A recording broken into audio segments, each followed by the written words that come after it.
अभिनंदन, आभार, नमस्कार। मेरा नाम है आशुतोष त्रिपाठी। आप देख रहे हैं हिंदी शोभा अकादमी। हम हिंदी भाषा, साहित्य और व्याकरण के लिए समर्पित है, हिंदी की सेवा के लिए समर्पित हैं। आज हम लोग यूजीसी नेट के पाठ्यक्रम के अंतर्गत लगी कहानी देख रहे हैं। नाम बताने से पहले उसकी थोड़ी विषय वस्तु की चर्चा हो जाए, क्योंकि एक ऐसी कहानी जो शोषक और शोषित वर्ग को स्थापित कर रहा है। उस कहानी का मूल प्रतिपाद्य एक शोषक है और दूसरा शोषित है। ये कहानी मुख्य रूप से एक विधवा, वृद्ध विधवा और एक जमींदार के बीच की कहानी है, जिसके माध्यम से लेखक हमें एक शोषक वर्ग और एक शोषित वर्ग से परिचित करवाना चाहता है।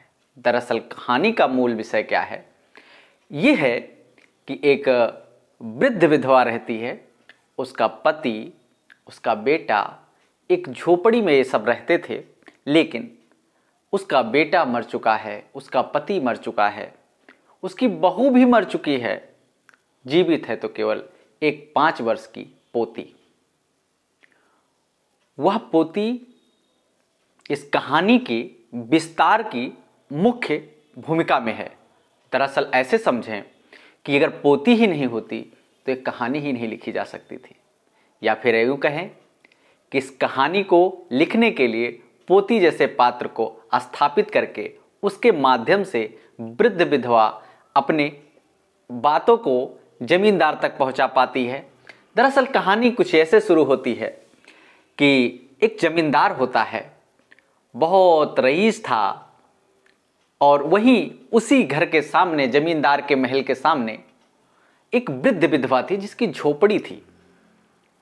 दरअसल उस झोपड़ी से उस घर की शोभा बिगड़ रही थी, और जमींदार ऐसा सोचता था कि इस झोपड़ी को अपने हाता शब्द का प्रयोग, वो हाता मतलब बाउंड्री जिसे अंग्रेजी में बोलते हैं, एक अपनी चार दीवारी के अंदर उसको करके गार्डन वार्डन बना लिया जाएगा, बड़ा कर लिया जाएगा।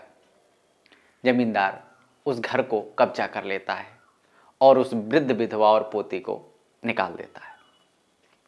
अब बात एक असहाय और एक ताकतवर के बीच की है। जमींदार ताकतवर है और जो शोषक है वो ताकतवर है, और जो शोषित है, जो वृद्ध महिला है, वो कमजोर है, क्योंकि हमेशा बकरी की बलि दी जाती, शेर की नहीं दी जाती। तो वृद्ध क्या है इस समय? बकरी है। लेकिन अगर कहानी यही समाप्त हो जाती तब तो आनंद ही समाप्त हो जाता।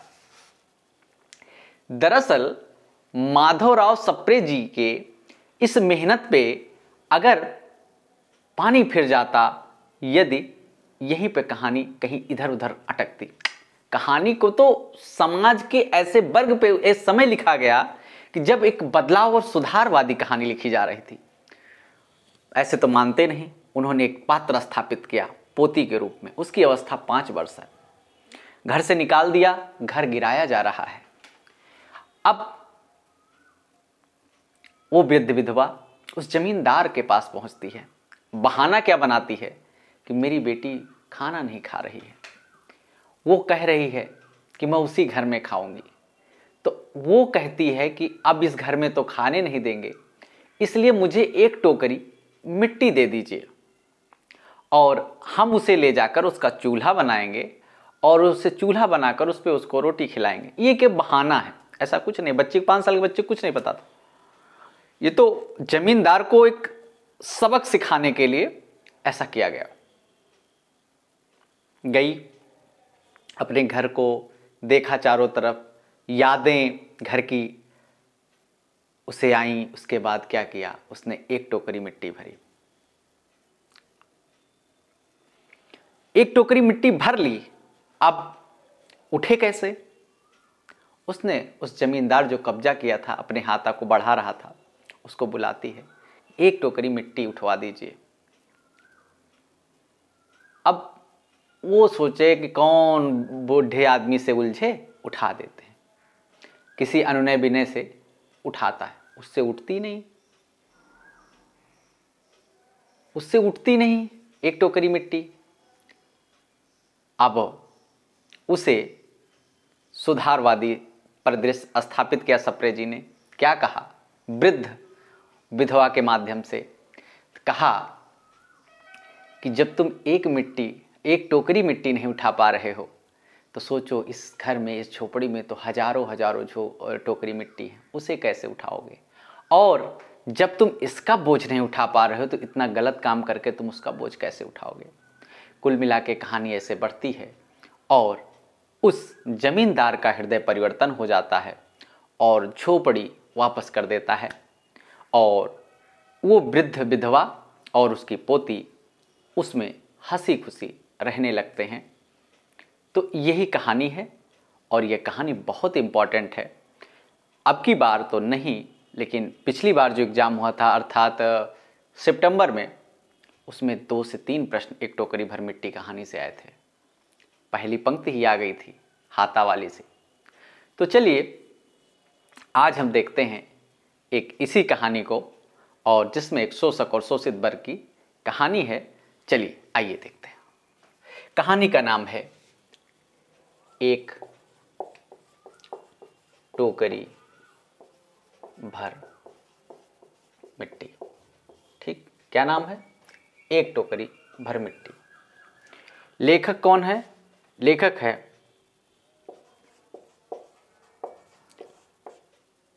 पंडित माधवराव सप्रे। माधवराव सप्रे।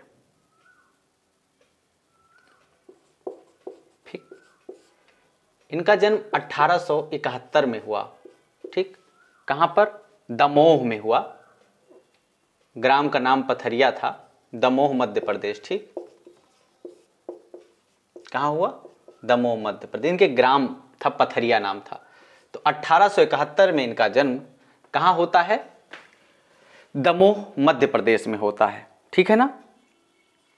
एक बात और देखनी इसके बारे में। क्या? इन्होंने 2 बहुत महत्वपूर्ण पत्रिकाओं का संपादन किया। तो लिख लो एक हेडिंग, संपादित पत्रिका। क्या नाम था? एक का नाम था हिंदी केसरी और दूसरा था छत्तीसगढ़ मित्र। ठीक, एक था हिंदी केसरी, दूसरा छत्तीसगढ़ मित्र। ठीक,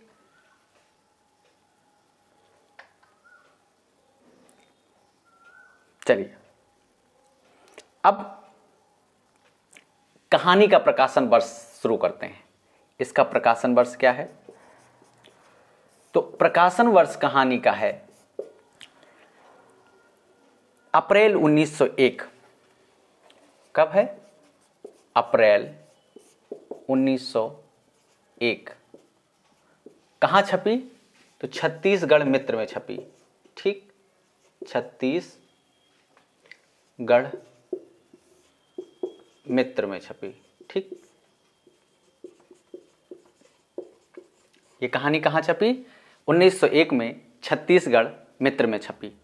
प्रकाशन वर्ष हो गई बात। कहानी श्रेणी क्या है? देखो ये बहुत मोस्ट है। कहानी श्रेणी,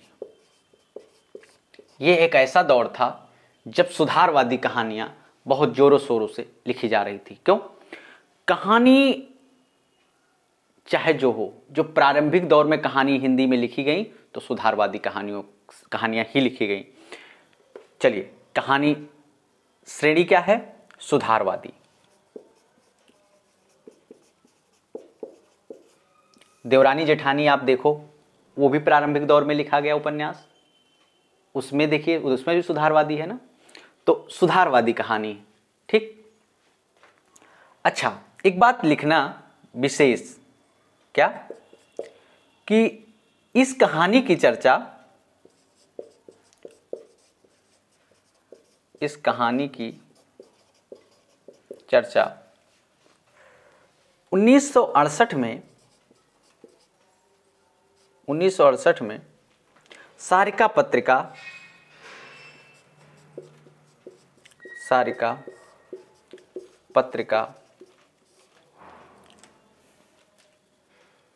के फरवरी अंक से शुरू हुई।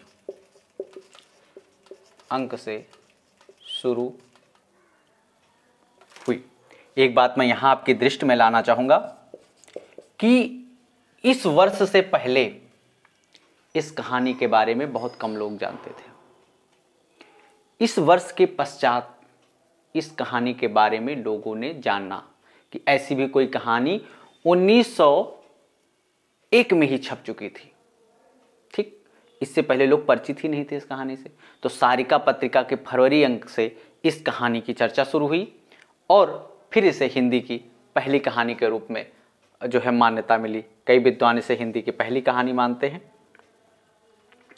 चलिए, इसके बारे में कुछ और जानने से पहले, ये तो रही सामान्य सी बातें इस कहानी के बारे में, हम विद्वानों के मत भी देखेंगे, ठीक, और हम देखेंगे अन्य बातें भी।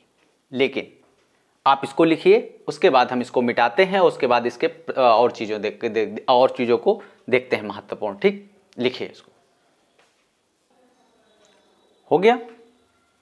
चलिए, तो अब हम इसको एक और विशेष तथ्य देखेंगे। ठीक,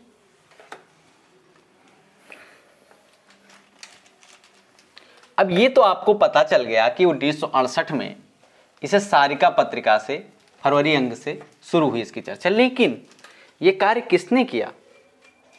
तो लिखिए कि दूसरा तथ्य विशेष क्या कि इस कहानी को आप जानते हैं कि इंदुमती जो 1900 में आई, शुक्ल जी हिंदी की पहली कहानी मानते हैं। प्रणय निप्रणय को बच्चन मानते हैं। लेकिन ये वर्मा जी, इन्होंने पहली कहानी किसे मान लिया? तो इसी को मान लिया। ठीक, तो इस कहानी को खोज निकालने का श्रेय देवी प्रसाद वर्मा जी को है,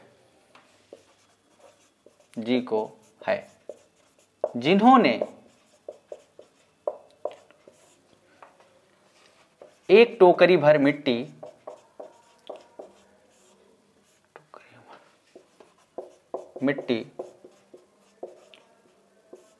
को हिंदी की पहली कहानी माना। ठीक, हिंदी की पहली कहानी माना। तो एक टोकरी भर मिट्टी का क्या समय है? 1901। ठीक, बस इतना विशेष तथ्य हमको लिखना था और कुछ नहीं।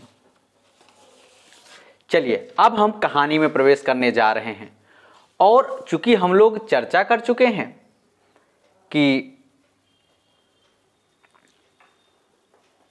ये कहानी लिख लिया, मिटाने जा रहा हूं मैं।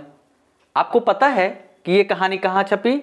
छत्तीसगढ़ मित्र में 1901 में। और अच्छा, एक रोचक सी बात, आपको पता छत्तीसगढ़ मित्र कहां से छपती थी? बिलासपुर से।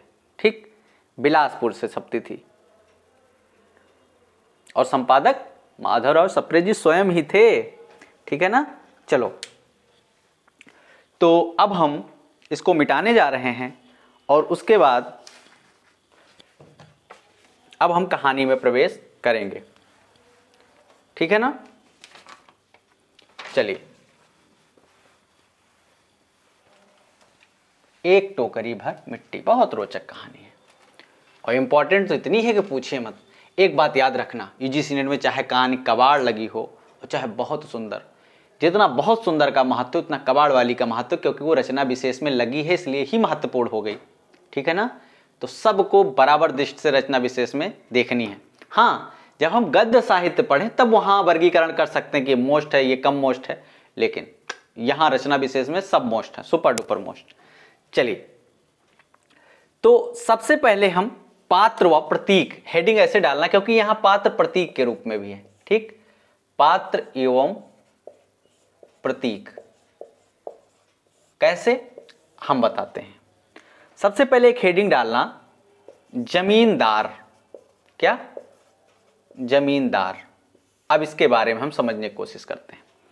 देखो, सबसे पहले इस बात से आप सहमत होंगे कहानी सुनने से कि ये किसका प्रतीक है? शोषक। ठीक, किसका प्रतीक है? शोषक वर्ग का प्रतीक है। ठीक, किसका प्रतीक है? शोषक वर्ग का प्रतीक है। और धनवान है, क्या है? धनवान है यानी रईस है। और साथ में क्या है? घमंडी है, क्योंकि अपने आगे किसी की सुनता नहीं, तो क्या है? घमंडी है। शोषक वर्ग का प्रतीक धनवान है, घमंडी है। बस इतना आपके बारे में समझना है। दूसरा, एक बात और जोड़ लीजिए, अंत में हृदय परिवर्तन हो जाता है, ऐसा लिख सकते हैं। अंत में हृदय परिवर्तन हो जाता है। ठीक, किसका अंत? अंत में जो जमींदार रहता है उसकी बातें सुनकर, वृद्ध विधवा की बातें सुनकर जमींदार का हृदय परिवर्तित हो जाता है। दूसरा लिखना, शोषित वर्ग का प्रतीक कौन है भाई? तो है वृद्ध विधवा। ठीक है, वृद्ध विधवा, बूढ़ी भी है और विधवा भी है। और विधवा किस लिए? विधवा क्या, मैं तो कहूंगा बिल्कुल निसहाय है, जो है ना पिता है, पिता कह रहे हैं मतलब बच्ची का, यानी इसका ना बेटा है, ना इसका पति है, ना इसकी बहू है तो केवल एक 5 वर्ष की पोती। तो चलिए वृद्ध विधवा की बात करें। वृद्ध विधवा क्या है? शोषित वर्ग का प्रतीक है। किसका? शोषित वर्ग का प्रतीक। शोषक वर्ग क्या है? शोषित वर्ग क्या है? शोषक वो वर्ग है जैसे हम अधिक से अधिक फीस लेके आपका शोषण करें, तो जो किया जा रहा है प्रक्रिया, उसको कहते हैं शोषण। हम हो गए शोषक, आप हो गई शोषित। आप लोग हो गए शोषित, हम हो गए शोषक। और आप, ये जो प्रक्रिया की गई, यानी आपसे ज्यादा पैसे लूटने की जो प्रक्रिया है, वो क्या है? वो है शोषण कहा जाएगा। शोषण एक क्रिया है, प्रक्रिया है, प्रक्रिया है। ठीक, चलो अब वृद्ध विधवा शोषित वर्ग का प्रतीक है, कहानी की मुख्य पात्र है। कहानी की क्या है? मुख्य पात्र है भाई। ठीक, कहानी की मुख्य पात्र है। और भी इसके बारे में लिख लेते हैं। ठीक, गरीब व निसहाय है। गरीब व निसहाय। अभी आज हम लोगों ने संस्कृत की एक संधि पढ़ी कि यदि विसर्ग के बाद सा यानी दंत सा या त वर्ग आए तो हम इसमें कोई बदलाव ना करके, किसमें? विसर्ग में विसर्ग ही लिख देते हैं। नहीं तो इसमें जो है सस्ज सोरु से, रुत से और उत्त से, इन संधियों से बदलाव होता रहता है। ये जो इस संधि को मैं बता दे रहा हूं कि नी के बाद यदि सा वर्ग ता वर्ग का कोई वर्ण आवे तो हमेशा विसर्ग ही रहेगा। ठीक है ना? चलो, तो निधन सहाय शोषित वर्ग का प्रतीक, कहानी के मुख्य पात्र है, गरीब व निसहाय है। और एक बात कि इसकी झोपड़ी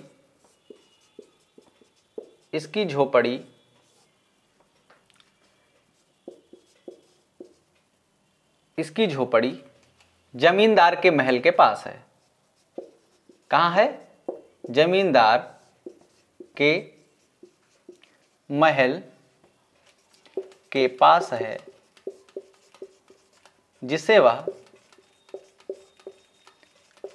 अपने चार दीवारी का मतलब अपने हाता के अंदर, जब घर होता है तो घेराया जाता है ना, शहर वहर में राजा महाराजा पहले घर देखो बाउंड्री भी होती थी, है ना, तो उसी के अंदर वो करना चाहता है।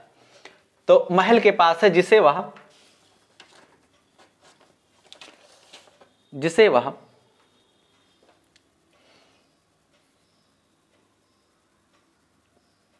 कब्जा करना चाहता है।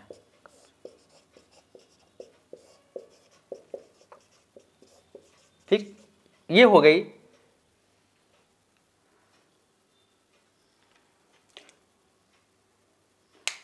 अब वृद्ध विधवा की बात हो गई।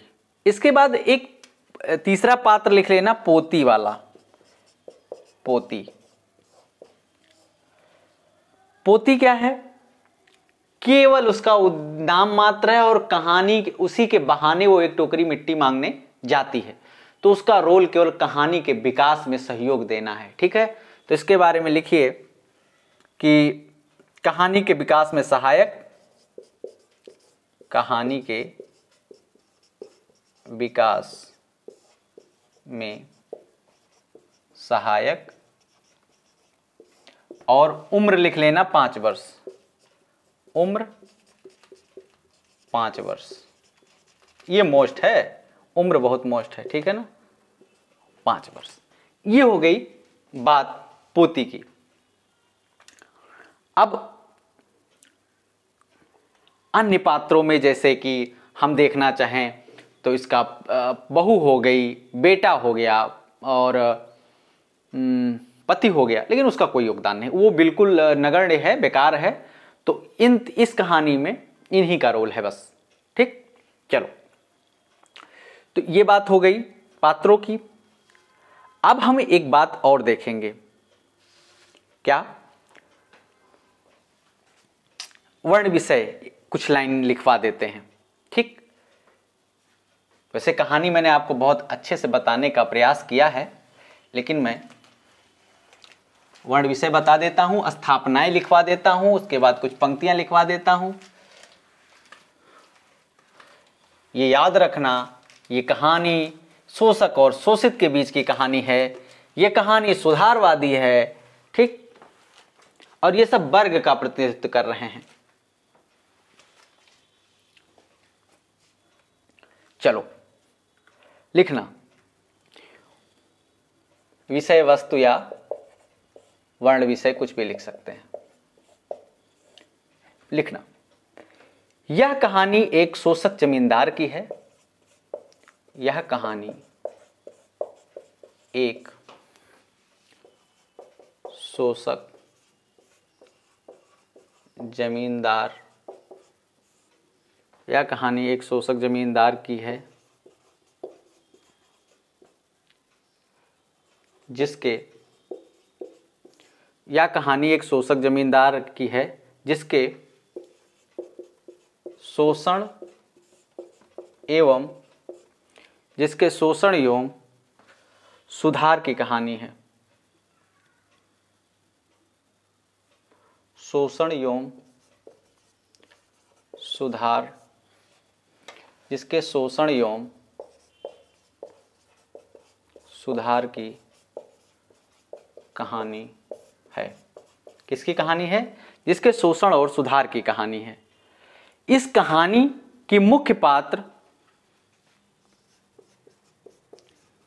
इस कहानी की मुख्य पात्र छत्तीसगढ़ की,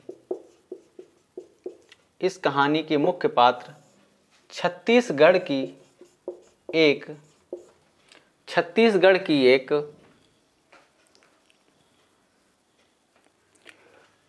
वृद्ध विधवा है। वृद्ध विधवा है। ठीक, इस कहानी की मुख्य पात्र छत्तीसगढ़ की एक वृद्ध विधवा है जो अपनी नैतिक बातों से, जो अपनी नैतिक बातों से, जो अपनी नैतिक बातों से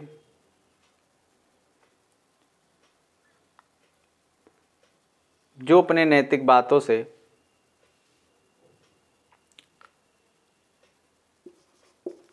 जमींदार को सुधार देती है, सुधार देती है और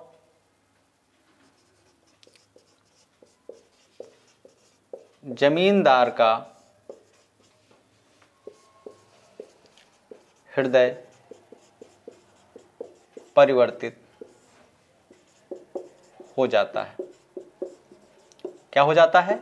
जमींदार का हृदय परिवर्तित हो जाता है। बस इतना लिखने के बाद अब आपको लिखना है कहानी की स्थापनाएं। ठीक, चलिए, हाँ, हो गया। विषय वस्तु, यह कहानी एक शोषक जमींदार की है जिसके शोषण एवं सुधार की कहानी है। इस कहानी की मुख्य पात्र छत्तीसगढ़ की एक वृद्ध विधवा है जो अपनी नैतिक बातों से जमींदार को सुधार देती है और जमींदार का हृदय परिवर्तित हो जाता है। ये कहानी की विषय वस्तु है। चलिए, अब हम देखेंगे क्या कहानी की स्थापनाएं। कहानी की स्थापनाएं, ठीक, देखना पहले। यह कहानी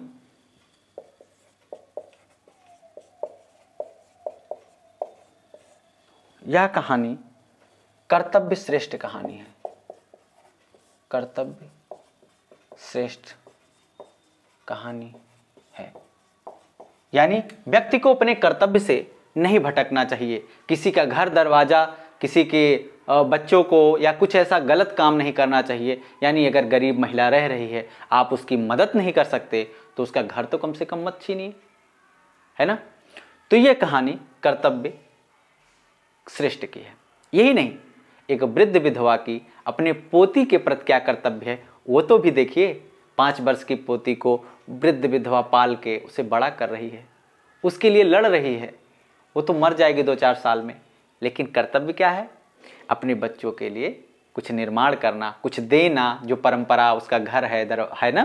तो वो भी कर्तव्य का एक उदाहरण है और जमींदार के रूप में भी एक कर्तव्य की बात कही जा रही है। चलिए, दूसरी बात, यह कहानी एक गरीब बुजुर्ग महिला द्वारा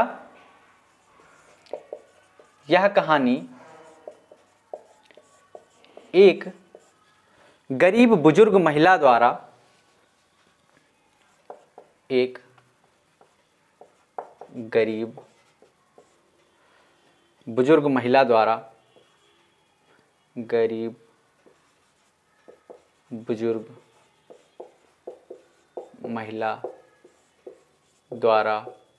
यह कहानी एक गरीब बुजुर्ग महिला द्वारा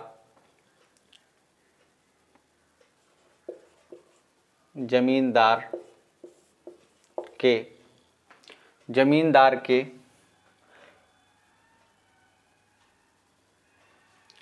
महिला द्वारा जमींदार का लिखना ना, जमींदार का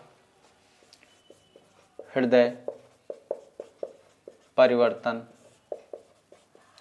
दिखाया गया है।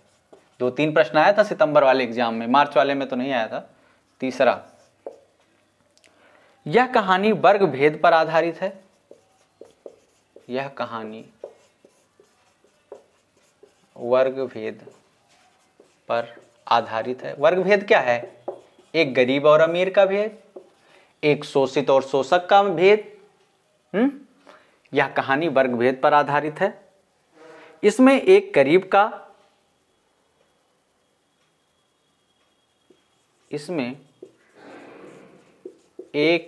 गरीब के शोषण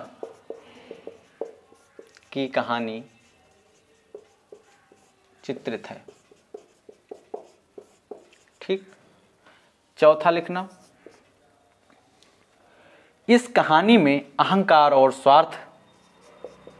इस कहानी में अहंकारी कौन था? मैंने लिखा है ना, उसकी विशेषता में घमंडी था। कौन? जमींदार ना। तो वही बात, इस कहानी में अहंकार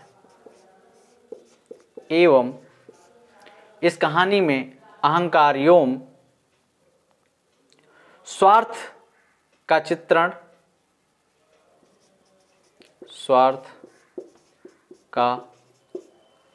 चित्रण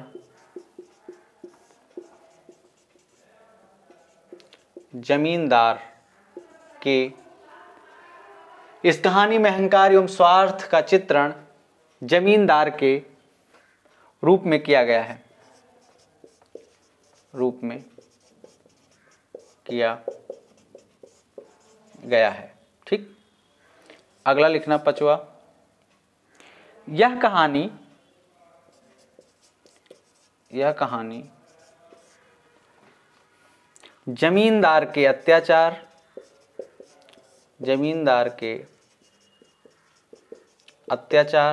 यह कहानी जमींदार के अत्याचार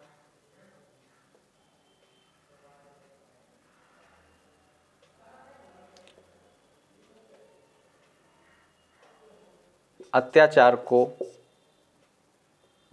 समस्या के रूप में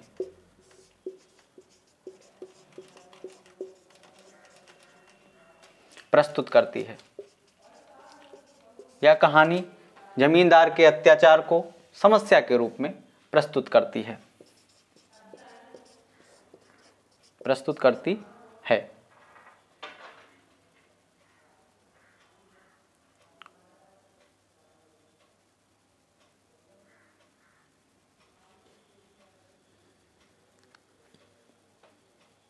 तथा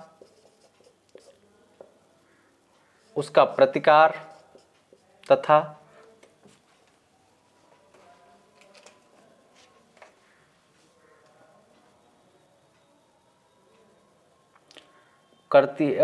रूप में प्रस्तुत करती है, तथा इस समस्या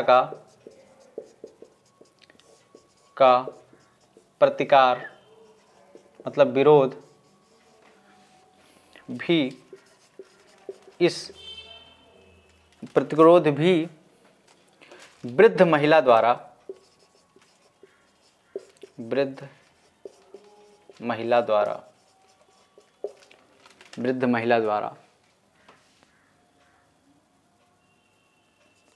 करती है।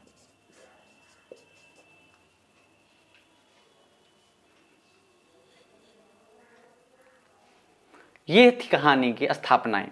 ठीक, अब हम कुछ पंक्तियां देखेंगे। ठीक है, इसको लिखिए, फिर हम कुछ पंक्तियां देखते हैं। ठीक है, चलिए।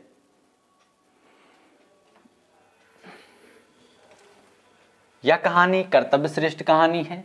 यह कहानी एक गरीब एवं बुजुर्ग महिला का जमींदार के हृदय परिवर्तन की कहानी है। महिला द्वारा जमींदार के हृदय परिवर्तन की कहानी है। यह कहानी वर्ग भेद पर आधारित, इसमें एक गरीब शोषक की कहानी चित्रित है। इस कहानी में घमंड एवं स्वार्थ का चित्रण है जमींदार के। यह कहानी जमींदार के अत्याचार को समस्या के रूप में प्रस्तुत करती है और साथ ही तथा इस समस्या का प्रतिकार भी वृद्ध महिला द्वारा करती है या कराती है भी लिख सकते हैं। ठीक, चलो अब हम लिखेंगे महत्वपूर्ण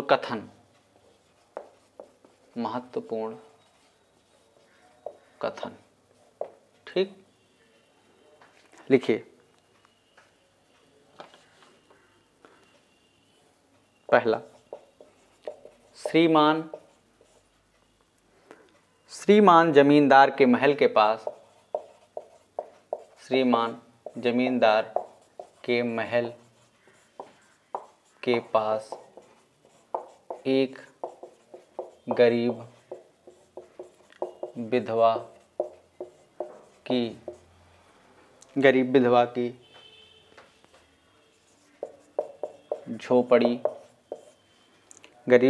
झोपड़ी थी।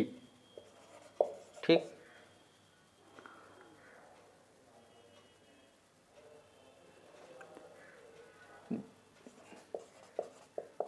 जमींदार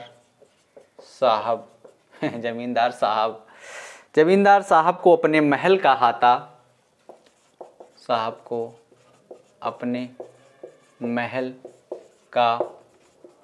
हाता जमींदार साहब को अपने महल का हाता, जमींदार साहब को अपने महल का हाता उस झोपड़ी तक बढ़ाने की इच्छा हुई। उस झोपड़ी तक बढ़ाने की, उस झोपड़ी तक बढ़ाने की इच्छा हुई।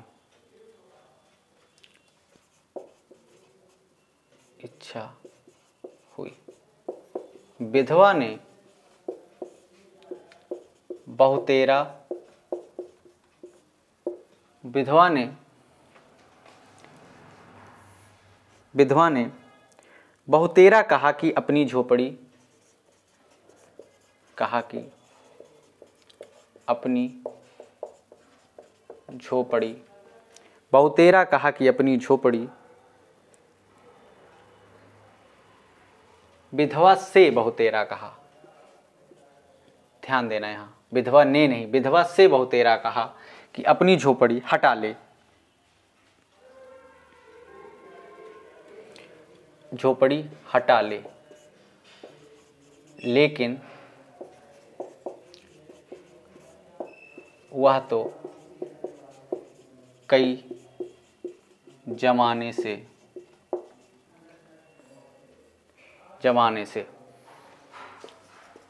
बसी हुई थी।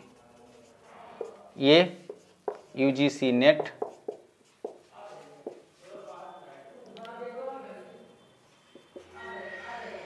सितंबर 2022 में ये पंक्ति पूछी गई है। ठीक है,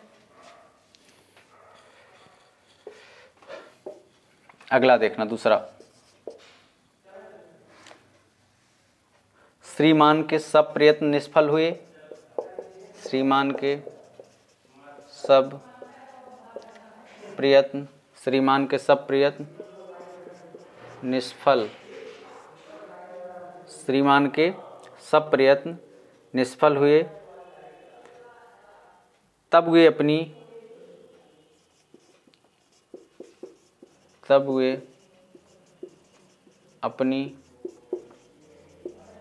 जमींदारों, अपनी जमींदारों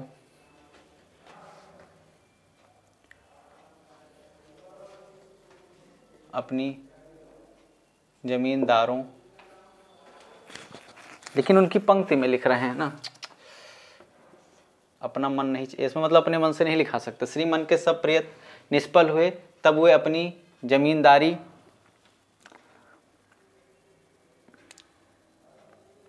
चाल चलने लगे, चाल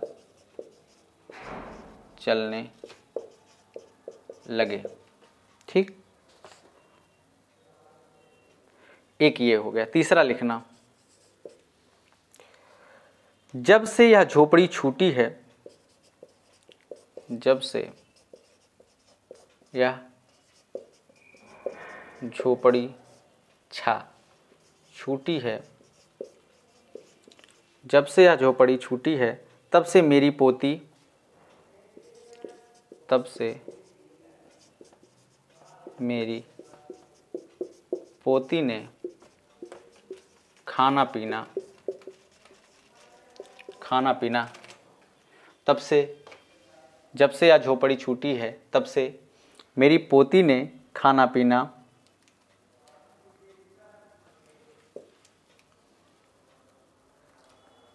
छोड़ दिया है, छोड़ दिया। ये बहाना बनाती है इनसे, मतलब जमींदार से सबक सिखाने के लिए उनसे, छोड़ दिया है।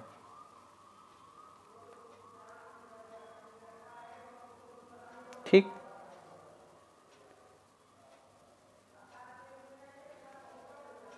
आगे एक और लिखवा देते हैं ऊपर, इसी में फिर आगे चलती है कि जब से आज झोपड़ी छूटी है, तब से मेरी पोती ने खाना पीना छोड़ दिया है, बहुत मनाने पर नहीं मान रही है।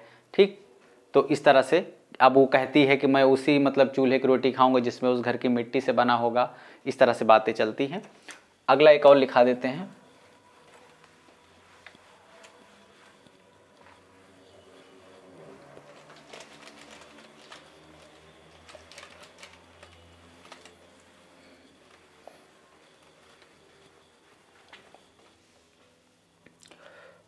चौथा,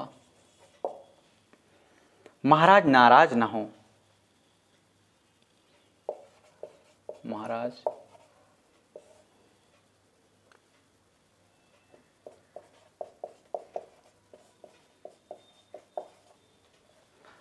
नाराज ना हो। आपसे एक टोकरी भर मिट्टी नहीं उठाई जाती। आपसे एक टोकरी भर मिट्टी नहीं, महाराज नाराज ना हो, आपसे एक टोकरी भर मिट्टी नहीं उठाई जाती। उठाई जाती। और इस झोपड़ी में तो हजारों टोकरियां मिट्टी पड़ी हैं। और इस झोपड़ी में तो हजारों टोकरियां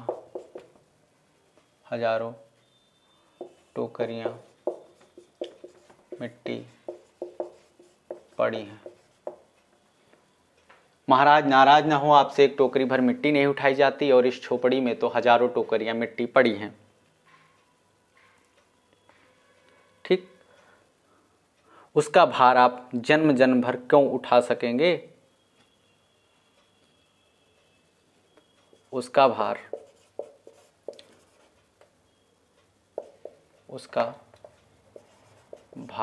आप जन्म भर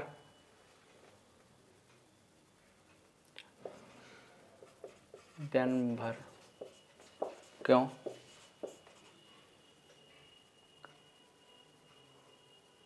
कर उठा सकेंगे?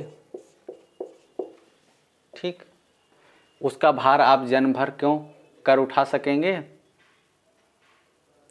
आप ही इस बात पर विचार कीजिए। आप ही इस बात पर विचार कीजिए। ठीक, आप ही इस बात पर विचार कीजिए। बस इतना ही 4 पंक्ति लिखनी है। इसमें कोई बहुत ज़्यादा इम्पोर्टेंट नहीं है, बहुत बड़ी कहानी नहीं है, छोटी सी है, सुधारवादी कहानी है, मार्मिक कहानी है। ठीक, छत्तीसगढ़ के एक विधवा की कहानी है। तो आज इस कहानी में हम इतना ही देख रहे हैं। ये कहानी थी एक टोकरी भर मिट्टी। हम आशा करते हैं कि आपको परीक्षा की दृष्टि से पढ़कर आनंद आया होगा और हम अगली कहानी लेकर मिलेंगे जिसका नाम है राही। ठीक, राही भी कहानी बहुत रोचक है, उसकी चर्चा अगली वीडियो में। आप हमारे साथ बने रहिए, जुड़िए। अगर समझ में आए और आपको लगे कि हम परीक्षा की दृष्टि से आपके लिए एक सारगर्भित पाठ्य वस्तु उपलब्ध करा रहे हैं तो हम अपेक्षा करेंगे कि आप स्वयं पढ़िए और वे बच्चे जिनको एक सही मार्गदर्शन की, एक सही विषय वस्तु की आवश्यकता हो, उन तक भी पहुंचाएंगे। इसी आशा अपेक्षा के साथ हम आज यहाँ विदा लेते हैं। फिर मिलेंगे एक नई वीडियो में। आप सबका धन्यवाद, अभिनंदन, नमस्कार। आप सबका मंगल हो, कल्याण हो और परीक्षाओं में आपको निश्चित सफलता प्रदान हो। धन्यवाद।